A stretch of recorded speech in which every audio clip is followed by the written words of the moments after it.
Hello guys, मैं ओमकाश और आज की वीडियो में बात करने वाले हैं डेटा सेंटर के बारे में। डेटा सेंटर क्या होता है, किस तरह से काम करता है, किस तरह से हमारा डेटा है वो डेटा सेंटर में स्टोर रहता है। तो वीडियो काफी इंटरेस्टिंग होने वाला है, वीडियो को एंड तक देखना। उससे पहले चैनल नए तो चैनल को सब्सक्राइब कर लेना इसी तरह की और भी इंटरेस्टिंग वीडियोज के लिए। तो चलिए वीडियो स्टार्ट करते हैं। आज के टाइम पे जो भी आप सोशल मीडिया पे देखते, चाहे वो इंस्टाग्राम रील्स हो गया, यूट्यूब शॉर्ट्स हो गया, यूट्यूब वीडियोज हो गया, या फिर कोई ईमेल सेंड करते हैं, ईमेल रिसीव करते हैं, तो ये सारे जो काम हैं वो डेटा सेंटर की वजह से ही पॉसिबल हो पाते हैं। ये सारा काम डेटा सेंटर के थ्रू ही हो रहा होता है। उसी की वजह से हम एक क्लिक में सारे काम इंटरनेट पे आज के टाइम पे कर पा रहे हैं। डेटा सेंटर बेसिकली एक ऐसी जगह होती है जहाँ पे हमारा डेटा स्टोर करके रखा जाता है, उसे हम डेटा सेंटर कहते हैं।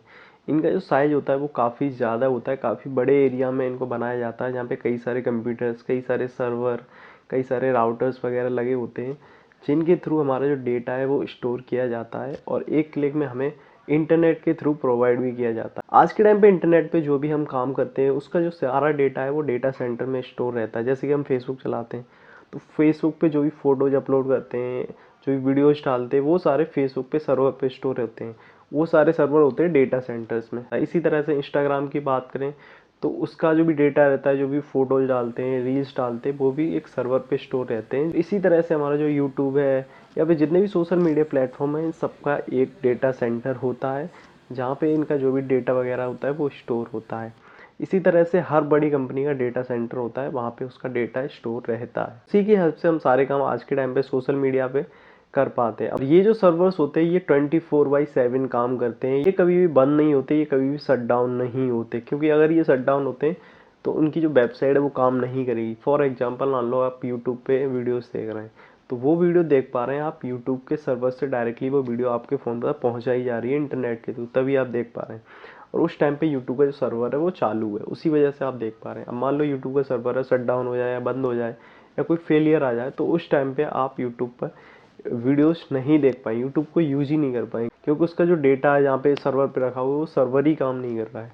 तो ये सारा जो काम होता है वो सर्वर के थ्रू ही होता है, सर्वर पे ही हमारा डेटा है, वहीं से हम एक्सेस कर पा रहे हैं।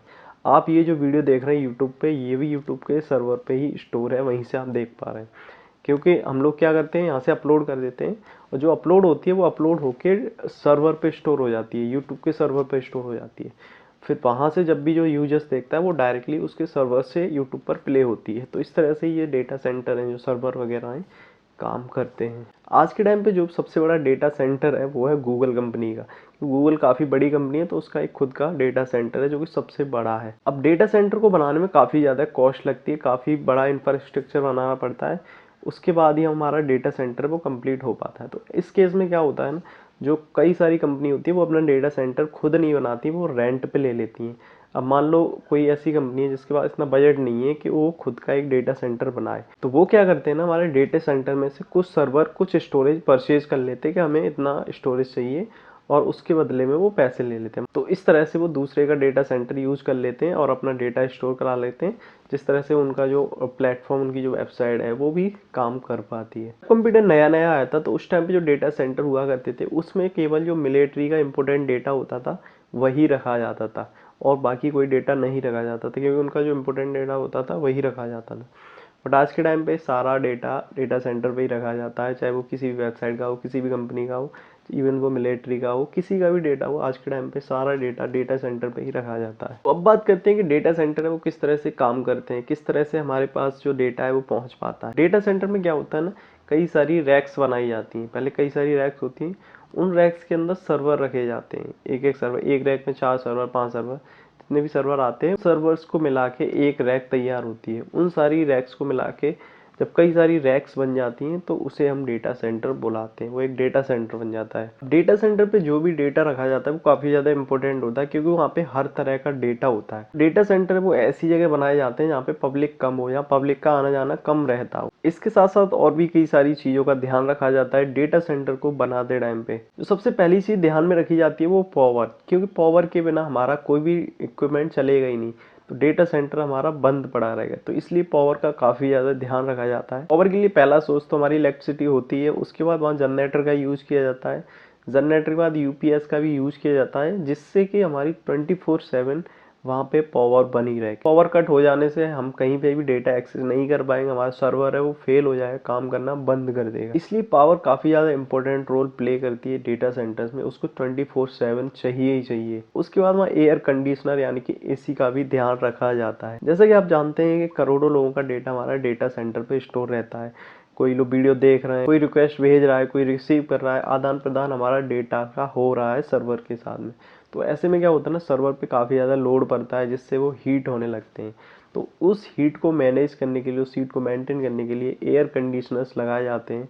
वहाँ का जो एनवायरनमेंट है वो ठंडा रखा जाता है जिससे कि वो सर्वर है वो प्रॉपर तरीके से काम कर सके, ओवर हीट ना हो। इसलिए यहाँ पे पावर के साथ साथ 24/7 एसी का भी यूज किया जाता है। उसके बाद वहाँ पे कई सारे अलग अलग सर्वर रूम बनाए जाते हैं जिनमें हमारा डेटा एक्चुअल में स्टोर होता है। वो जो सर्वर लगे होते हैं उनमें जो भी हार्ड डिस्क लगी होती है उनमें हमारा डेटा स्टोर रहता है। इसलिए जो हार्ड डिस्क लगी होती है उनको रेगुलरली चेक किया जाता है कि वो प्रॉपरली काम कर रही है नहीं कर रही है।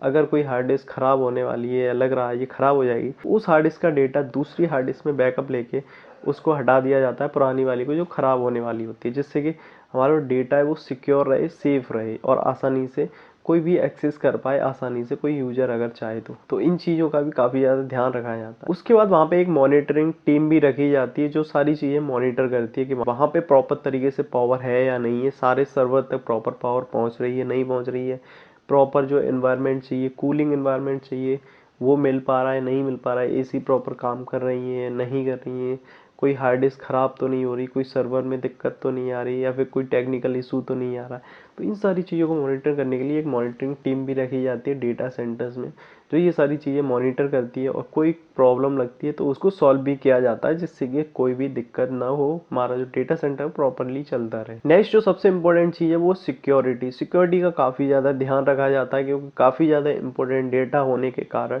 यहाँ पे बाहर का कोई भी अनजान व्यक्ति इसके अंदर नहीं जा सकता।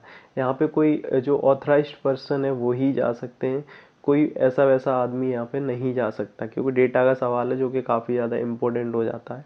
तो इसलिए जो मेन अधिकारी होते हैं या फिर जो मेन ऑथराइज्ड होते हैं वो भी आईडी वगैरह दिखा के ही अंदर जाते हैं, बिना परमिशन के कोई भी इसके अंदर नहीं जा सकता। तो इन सारी चीज़ों को ध्यान में रखते हुए एक डेटा सेंटर बनाया जाता है और यहाँ पे काफ़ी ज़्यादा सिक्योरिटी वगैरह का सारी चीज़ों का ध्यान रखा जाता है केवल हम लोगों के लिए, जिससे कि हमें प्रॉपर तरीके से हमारी सर्विसेज से वो मिल पाए, कोई भी हमें दिक्कत ना आए। क्योंकि कभी कभी आपने देखा वो कई सारी साइट होती हैं वो क्रैश हो जाती हैं, काम करना बंद कर देती हैं, खास करके गवर्नमेंट साइट्स आपने देखी होंगी, कोई फॉर्म ऑनलाइन कर रहे हैं तो वहाँ पे ज़्यादा ट्रैफिक होने के कारण वो साइट क्रैश हो जाती है, साइट काम करना बंद कर देती है। इसका रीज़न क्या होता है ना कि जो वेबसाइट होती है वो जिस सर्वर पे होस्ट होती है उसकी एक लिमिट होती है कि इतने यूज़र एक टाइम पे विजिट कर सकते हैं। तो होता क्या है ना, उससे ज़्यादा यूज़र आ जाते हैं उस टाइम पे, एक ही टाइम पे, तो इस वजह से साइट है वो क्रैश कर जाती है। तो आई होप आप समझ गए होंगे डेटा सेंटर्स के बारे में। इससे रिलेटेड कोई सवाल या सजेशन है तो कमेंट सेक्शन में पूछ सकते हैं, उस पर मैं वीडियो बना दूंगा।